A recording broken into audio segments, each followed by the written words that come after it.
It's a symbolic strike from the Ukrainians on the flagship of the Russian Black Sea Fleet. That means something strategically. It will mean something to the Russians, and we might expect some kind of retaliation for this. But the Moskva is also a very important ship for air defence in that region, so the Russians will now have a gap in their air defence network as well. And that has been one of the issues that has plagued Ukraine, how to manage, how to counter Russia's air capacity. So do you think that this will assist, even only temporarily? Absolutely, it'll help the Ukrainians. They've been very good at countering a much, much larger Russian air force with both aerial and ground-based missile systems and radar networks. This will help them, but so will more MiG-29s potentially coming from Eastern Europe. Yeah. With a strike like this, does it indicate to you that Ukraine is getting military support behind the scenes on how to counter Russia?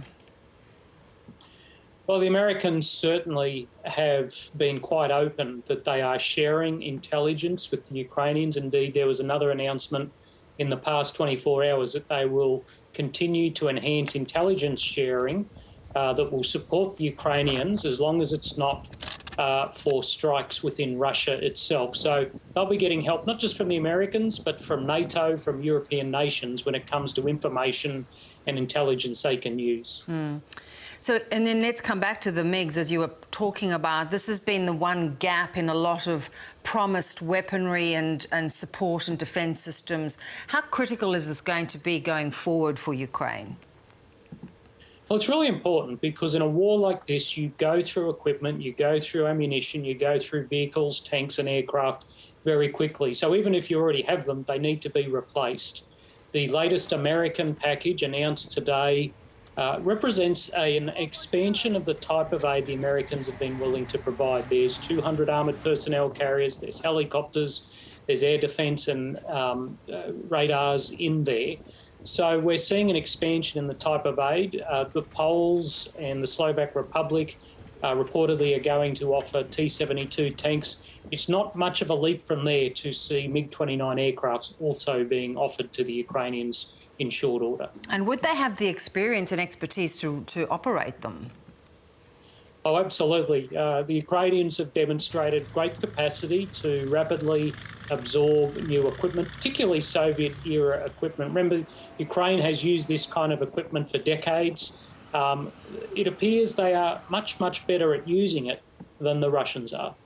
It is an interesting observation, of course.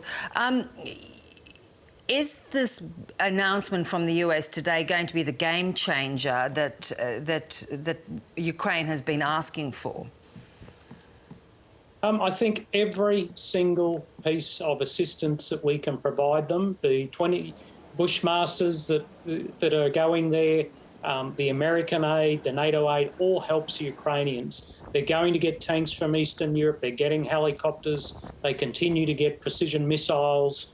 I would see the West continuing to help Ukraine whilst Ukraine is defending itself and pushing the Russians out of its country. Let's come back to the battle on the ground. Russia says it is in control of Mariupol, which has been besieged now for weeks, and civilians just in dire straits. Do you think it's clear? Is it clear as to whether that's correct? Well, that's what the Russians tell us, and we know every time the Russians tell us something, there's often very little evidence behind it. But this has been a long, drawn-out and very bitter fight for the city of Mariupol. Reputedly, at least 10,000 civilians have been killed.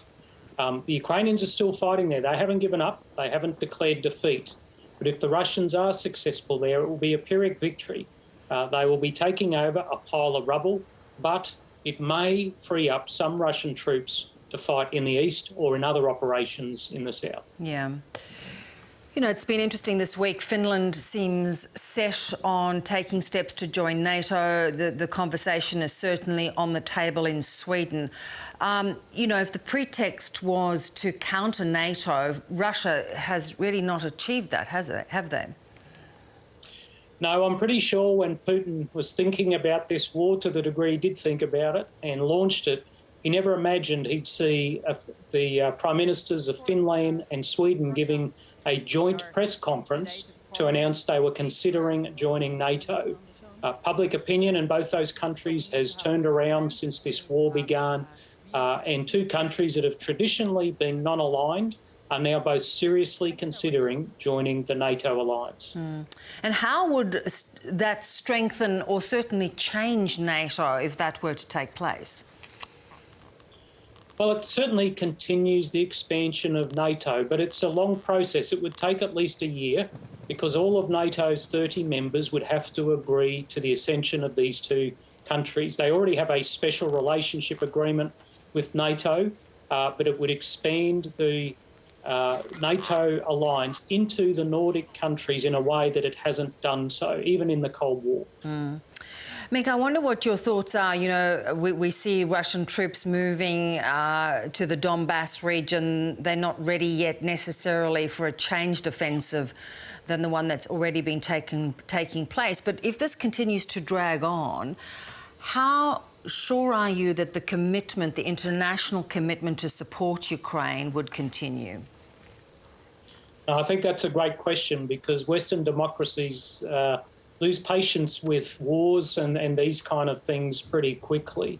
The Ukrainians, however, have been very good at keeping the attention of the West on this fight because it's not just a fight for Ukraine, it's about standing up for democratic ideals and saying to the West, listen, it's not just us that have to fight for this, we all have to fight for our values and what we believe in.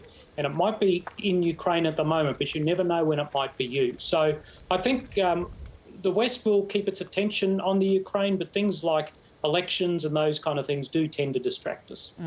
Mick, appreciate your time as always. Thank you very much, and you have a lovely and restful Easter. Thank you, and a great Easter to you as well.